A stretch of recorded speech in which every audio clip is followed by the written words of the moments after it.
Hello everyone and welcome back to our channel. Today's story could very well be one of the most significant political shake-ups in recent South African history.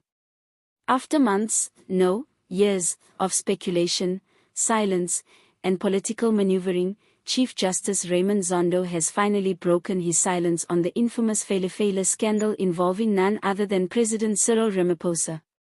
And his words? Nothing short of explosive. He says the president has a case to answer. Yes, you heard that right. The same Raymond Zondo who led the State Capture Commission has weighed in on one of the most controversial episodes in Ramaphosa's presidency, and the implications are huge.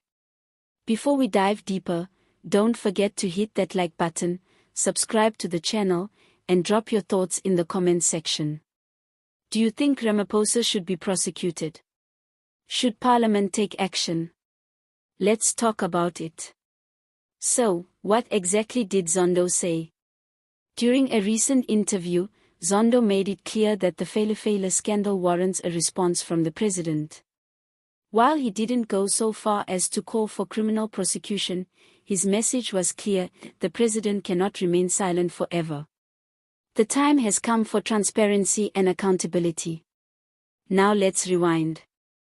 The Phala Phala saga dates back to 2020, when foreign currency, reportedly millions of dollars, was stolen from Ramaphosa's private game farm in Limpopo. But it wasn't just the theft that raised eyebrows. It was the alleged cover-up that followed, the hush-hush investigation, the failure to report the matter officially, and the apparent abuse of state resources to track down the suspects. All this while ordinary South Africans were dealing with the harsh realities of load shedding, unemployment, and a struggling economy. For the longest time, defenders of the president pointed to the lack of any formal charges as proof that there was nothing to see here. But now, with the Chief Justice himself stepping in and affirming that this issue deserves serious attention, that argument is falling apart fast. Zondo's voice matters. He isn't just another political figure tossing around opinions. He is the man who chaired the most important anti-corruption inquiry in our democratic era, the Zondo Commission into State Capture. For him to come out publicly and say the president has a case to answer sends a very strong signal: the judiciary is watching, and the era of untouchable politicians may be coming to an end. But what now? Will the National Prosecuting Authority take action? Will Parliament revisit the Section 89 panel report that previously found the president may have violated the Constitution? Or will political calculations once again override justice? This is where the role of civil society and the public becomes crucial. South Africans cannot afford to sit back and watch this saga fade into yet another unresolved scandal.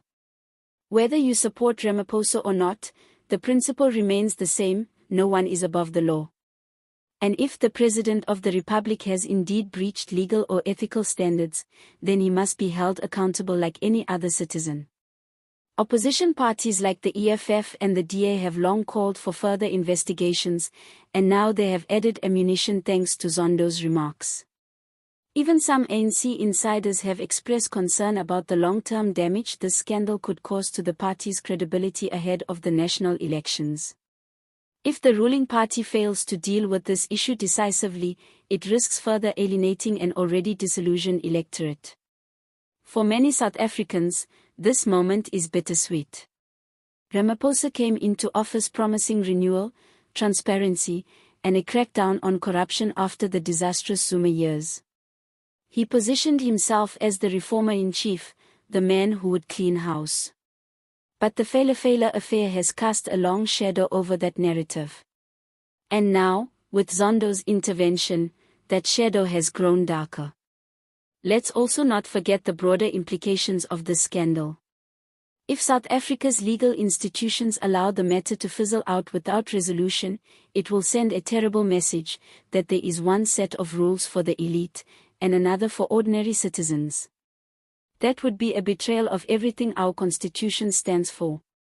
On the flip side, if the judiciary, parliament, and law enforcement agencies do rise to the occasion, if they demonstrate that even a sitting president can be questioned and held accountable, then we might just be witnessing the strengthening of our democracy in real time.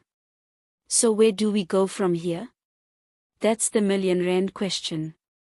One thing is clear, the ball is now in the court of our democratic institutions. South Africans are watching. The world is watching. And history will not be kind to those who chose silence over justice. Let us know what you think in the comments below. Should Ramaphosa step aside? Should Parliament reopen the investigation? Or do you think this is just political theater with no real consequences? As always, don't forget to like this video, subscribe to our channel for more in-depth analysis on South African politics, and share this video to keep the conversation going. Thanks for watching, and see you next time.